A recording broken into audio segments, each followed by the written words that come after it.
Today is week 5. In today's class, we are focusing on identity, race, and belonging in relation to popular culture consumption. This week is important because we move away from seeing identity as personal choice only. Instead, we look at how identity is shaped by social structures, race, and culture specifically. Our main case today is Korean Canadian youth living in Vancouver, but the ideas apply much more broadly. So this week's reading is Growing Up Korean Canadian in the Time of Hallyu. So by Hallyu, we mean the Korean wave, the popularity of Korean popular culture outside of Korea. So the reading focuses on 3 major areas. First, racialization under liberal multiculturalism, which is the main slogan of Canada, right? This means that even in countries like Canada that celebrate diversity, race still matters deeply. Second, identity negotiation over time. Identity is not something you're born with or something you decide once. Rather, it changes as you grow older. Third, Hallyu, the Korean wave, as a cultural and affective resource. Popular culture is not just entertainment. It becomes a tool for feeling pride and belonging. And groups 3 and 4 help us access these ideas through their presentations. And Group 3 explain the reading by emphasizing racialization. They show that Korean Canadian youth are racialized in Canada, even though Canada officially promotes multiculturalism. And Group 3 also stressed that identity changes over time. As children, youth often respond to pressure in reactive ways. Later, they become more reflective and intentional. And finally, Group 3 framed the Korean wave as a cultural bridge. So Korean wave helps reduce cultural distance and supports pride and belonging. So a number of years ago, I had a student who took this course, and in his narrative essay project, he said when he was younger, he kind of wanted to hide that his playlist, which has some K-pop music, because he was afraid that people will see him like he's a weirdo, right? But then later he realized that he doesn't need to do that anymore. So this is an example that identity changes over time, right? So when he was younger, it was more like his action of hiding his playlist was kind of a response to some pressure, social pressure to belong to the mainstream, whatever, right? But then later he kind of realized that he didn't need to do that. That shows that this identity can be more reflective and intentional, right?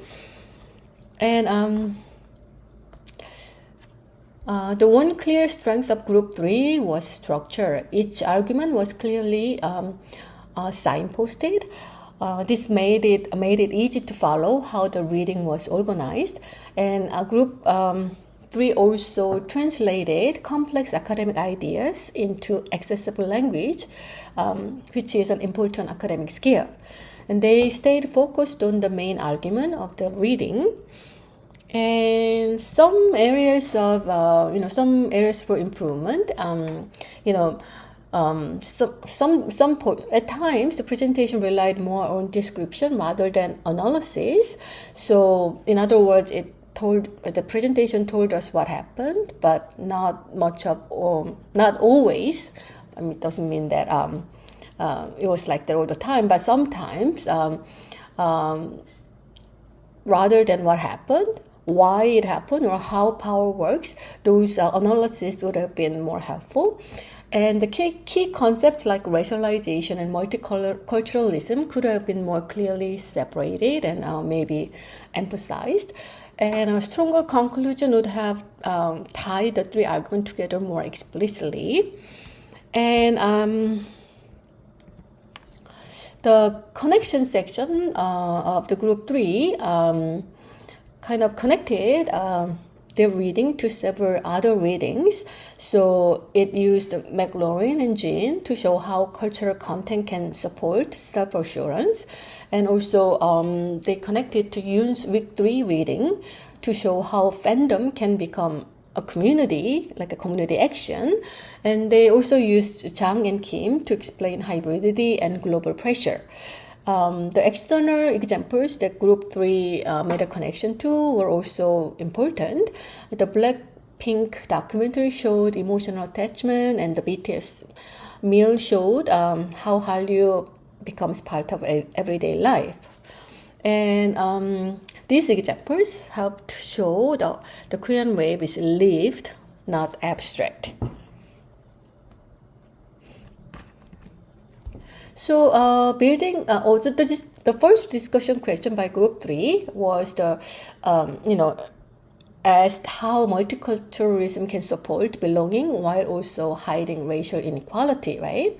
This question is very strong because it challenges the idea that inclusion automatically means equality, right? However, this question can be a little bit abstract. Maybe it'll be helpful to have some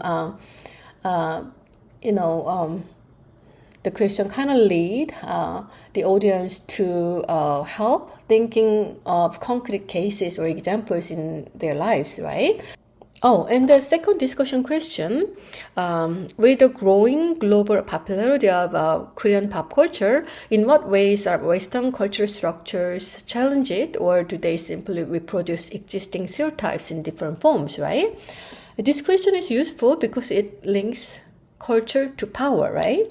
But the scope is quite wide, so this question need a little more careful guidance because of the wide scope of the question, right? And building on group 3, let's unpack liberal multiculturalism more carefully, right? The liberal multiculturalism often celebrates diversity at the surface level only, right? For example, food, vegetables, and clothing, all those things. But those are very superficial, right? But this does not mean racial hierarchy disappears, even with this multiculturalism, right?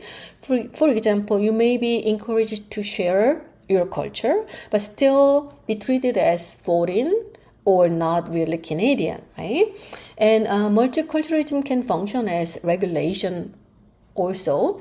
It decides which differences are acceptable and which differences are not acceptable, right? And whiteness often remains invisible and unmarked in this situation, right?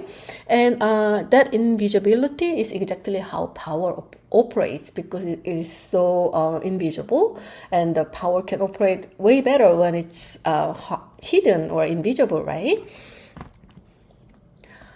And let's talk about a little more about identity negotiation over time, right? So we talked about that identity is not fixed or stable, right?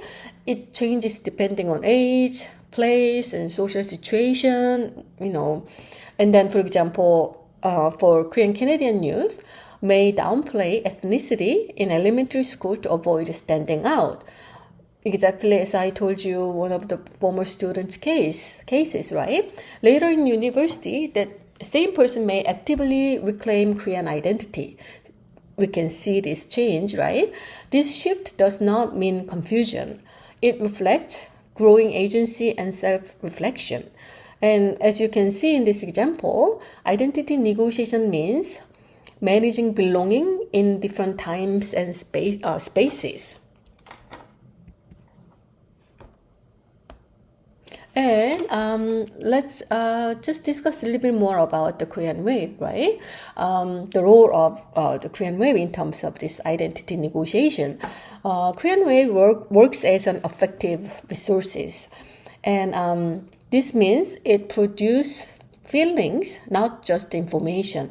Watching K-dramas or listening K-pop can make language, food, and everyday life feel familiar and valued. Importantly, the Korean wave always allows identification without full assimilation. You can identify with, some sort of Koreanness or Korean ideas or Korean values without being fully becoming Korean, right? So you do not have to give up Canadian life to feel Korean pride. Culture becomes a space where belonging is actively created in this sense. Okay, let's move on to Group 4's presentation. And it was the second half of the chapter, right? Growing up Korean Canadian in the time of Hallyu. And Group 4's main arguments were, first, Hallyu enables a shift from ethnic shame to self-identified pride. And the second argument was Hallyu supports pan-Asian peer networks within a white-centric media landscape in Canada, right? And third, Hallyu is ambivalent. Visibility can produce stereotyping, fetishization, and appropriation. And the one clear strength of Group 4 was argumentative clarity. Each core claim was clearly stated and developed step by step. The group did not treat Hallyu as simply positive or negative, and also they used contemporary and recognizable examples, which helped translate abstract concepts into lived experience. They were also willing to sit with contradiction, which is academically important. And at times, the presentation became longer than necessary. Because of this, some key ideas lost sharpness. Stronger framing could have focused attention on the main argument, and some connections between readings were mentioned but not fully synthesized. The conclusion could have been clearly tied pride, pan-Asian belonging, and ambivalence together. And in terms of the connections section, Group 4 connected the reading to Jung and Kim. They used Jung and Kim to explain global recognition, discipline, and contradiction. Korean culture gains visibility, but that visibility is producing through intense pressure and control. They also connected to Yoon's transformational fandom in the making. This helped show the fandom is not just consumption, but social meaning and identity work. The external examples were Parasite and Netflix. Parasite shows how a very local Korean story becomes globally legible. Netflix shows how Korean media circulates at the same time for diaspora youth and global audience.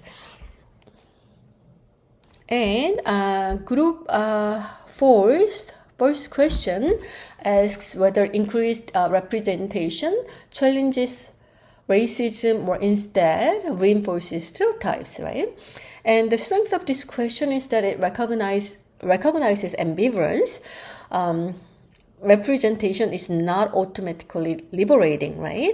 But the binary framing may simplify complex power relations, right?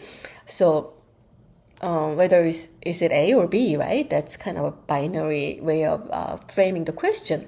So the discussion may need guidance to move beyond either or answer. And the second question asks why Hallyu resonates beyond Korean community, right? And this question directly links to pan-Asian belonging, and many Asian Canadian youth share experiences of exclusion from whiteness, right? And at the same time, this question risks treating Asian Canadian experience as too similar. Differences within Asian communities need to be kept in view. And building on Group 4, we need to separate visibility from power. Representation means being seen, means being visible, right? And power means having control over meaning and value. So if you have power, you can say that what kind of you have this control over what is meaningful, what is valuable, what is normal, what is not normal, things like that, right?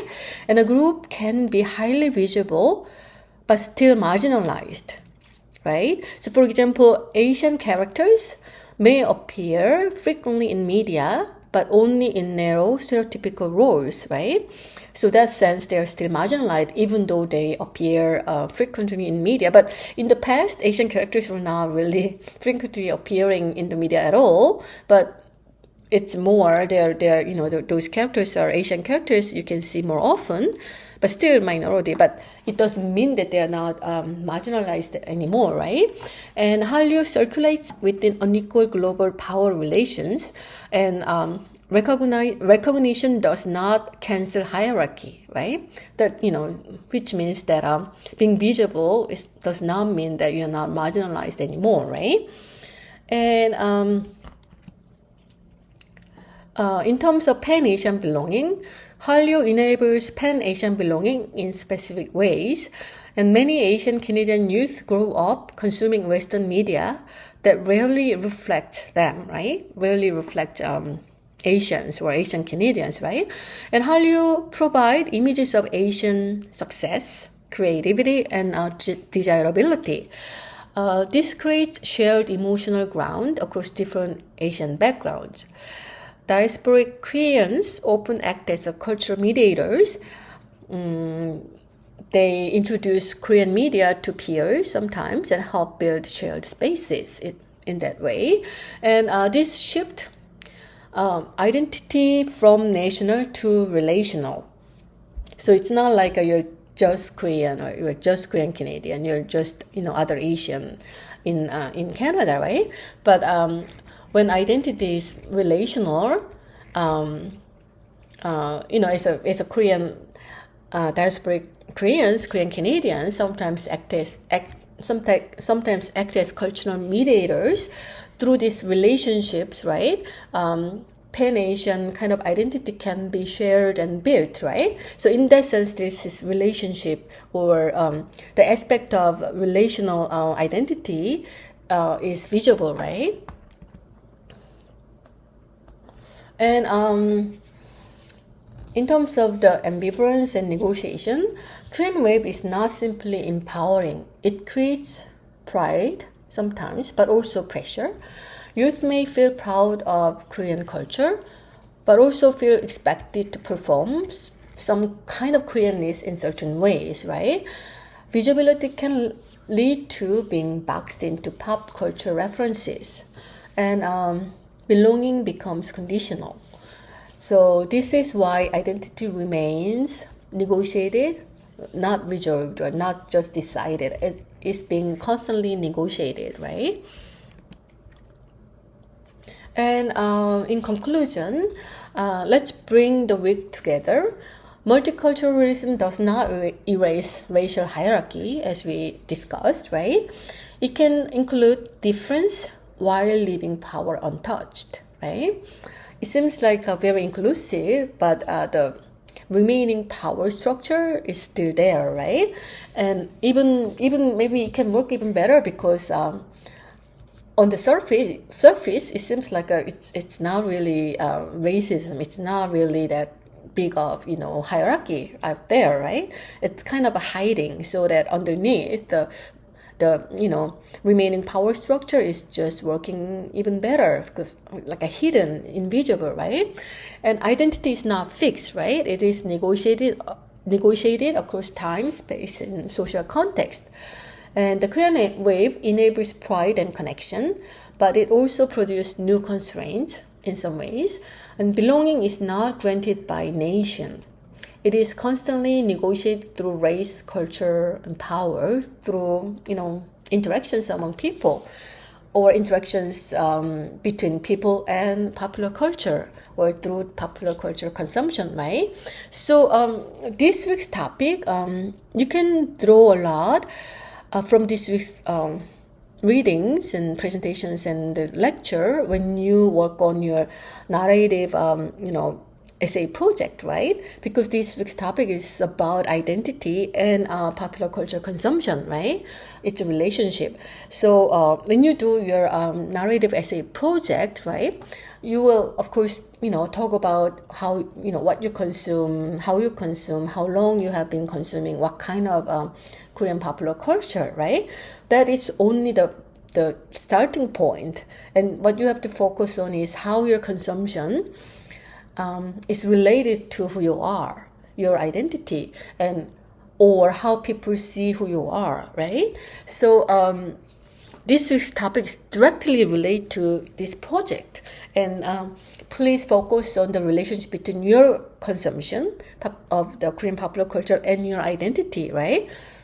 Who you are, what you do, what you wear, what you eat, who you meet, or all these things, right? And because it's a group project, the also important aspect is that you compare what's happening to you with what's happening to your group members, right? And that comparative aspect is also very important. And when you draw some connection between your project to the readings, the course materials, this week's readings, this week's reading must be really relevant, right? But you can also, connect to previous readings too, in terms of if you're doing any fan, K-pop fan activities, or you're involved, or you're interested in, those things, then we have readings about, K-pop fans, right? Okay, so this is it for today's lecture. Thank you so much for your attention.